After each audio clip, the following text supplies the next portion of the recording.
ଚତୁର ଚଷା ଓ ସୁନା ଲେମ୍ବୁ। ଗୋଟିଏ ଗାଁରେ ହରି ନାମକ ଜଣେ ଗରିବ କିନ୍ତୁ ପରିଶ୍ରମୀ ଚଷା ରହୁଥିଲେ। ତାଙ୍କ ପାଖରେ ଖଣ୍ଡେ ପଥୁରିଆ ଜମି ଥିଲା ଯେଉଁଠି ଧାନ କିମ୍ବା ମୁଗ ଚାଷ ହେବା କଷ୍ଟକର ଥିଲା। ଅନ୍ୟ ଚାଷୀମାନେ ତାଙ୍କୁ ପରିହାସ କରି କହୁଥିଲେ, ହରି, ଏ ବାଞ୍ଝ ଜମିରେ କିଛି ହେବନି, ଏହାକୁ ଛାଡ଼ିଦିଅ। କିନ୍ତୁ ହରି ହାର ମାନିଲେ ନାହିଁ। ସେ ଜଣେ କୃଷି ବିଶେଷଜ୍ଞଙ୍କ ପରାମର୍ଶ ନେଲେ ଏବଂ ଜାଣିବାକୁ ପାଇଲେ ଯେ ତାଙ୍କ ଜମିର ଲେମ୍ବୁ ଚାଷ ପାଇଁ ଉପଯୁକ୍ତ। ପରିଶ୍ରମର ଫଳ। ହରି ବହୁତ କଷ୍ଟ କରି ଜମିକୁ ସଫା କଲେ ଏବଂ ଭଲ କିସ୍ମର ଲେମ୍ବୁ ଗଛ ଲଗାଇଲେ। ସେ ପ୍ରତିଦିନ ଗଛର ଯତ୍ନ ନେଉଥିଲେ ଏବଂ ଜୈବିକ ସାର ପ୍ରୟୋଗ କରୁଥିଲେ।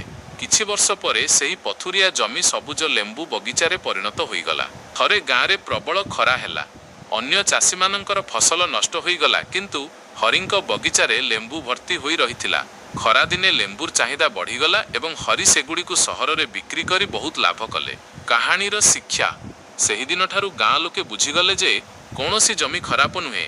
ଯଦି ସଠିକ୍ ଜ୍ଞାନ ଏବଂ ପରିଶ୍ରମ ସହିତ ଚାଷ କରାଯାଏ, ତେବେ ପଥରରୁ ବି ସୁନା ଫଳିପାରିବ। ହରିଙ୍କ ସଫଳତା ଦେଖି ଗାଁର ଅନ୍ୟ ଯୁବକମାନେ ମଧ୍ୟ ଆଧୁନିକ ପ୍ରଣାଳୀରେ ଚାଷ କରିବାକୁ ଆଗ୍ରହୀ ହେଲେ।